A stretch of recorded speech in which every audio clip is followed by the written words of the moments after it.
عزيزة عليكم الكيكة، وبالاخص الا كانت بالشوكولا وبالمكسرات كتجي واحد المذاق رائع بواحد الطريقه اللي هي سهله وبسيطه، والاهم انها ناجحه من اول تجربه ان شاء الله. كذلك المذاق ديالها كيجي مغاير ومميز، هشيشه كتدوب في اليد من قبل الفم.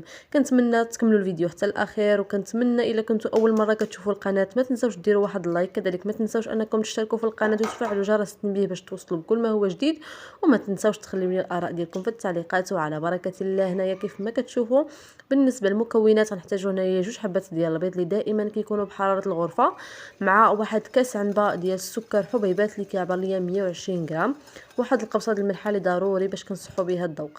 صافي كنخلطوا مزيان مزيان، من بعد كنضيفوا واحد كاس لاروب ديال الزيت، هو نفس الكاس اللي كنعبروا به السكر كنعبروا به حتى الزيت. كنخلطوا المكونات جيدا كيف ما كتشوفوا، ضروري ما كنخدموا السكر مع البيض مزيان، عاد كنضيفوا باقي المكونات.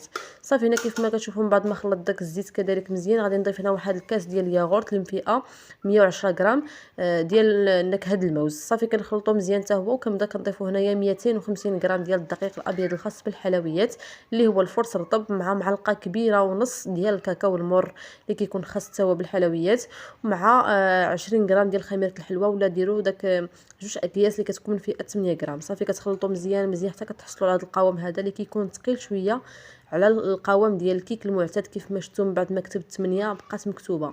في الاخر كنضيفوا واحد الملعقه ديال الخل باش كتعطينا واحد الهشاشه وكتجي الكيكه ديالنا طالعه.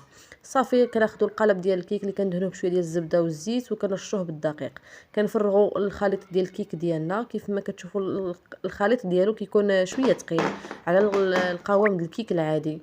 صافي كيف ما كتشوفوا كنخليوها على جنب. هنا كناخذوا المكسرات، بالنسبه لي انا استعملت هنايا الكركاع وشويه ديال اللوز، ديروا النوازيط اللي توفر عندكم مهم، كذلك حتى قطع ديال الشوكولا حتى هما كيجيو رائعين.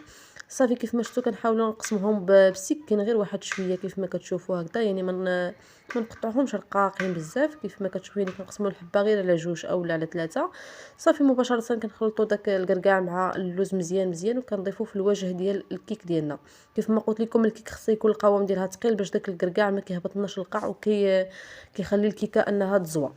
صافي كندخلوها للطيب للفران اللي كيكون مشعل من قبل على النار اللي كتكون مهيله لمده ديال 45 دقيقه بحال الطياب ديال الكيك العادي المعتاد.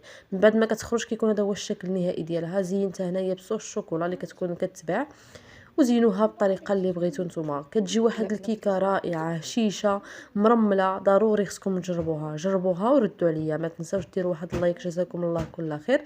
الى عجبكم بطبيعه الحال الفيديو وعجبتكم الوصفه، حتى هنا كيكون الفيديو ديال اليوم. سلام عليكم.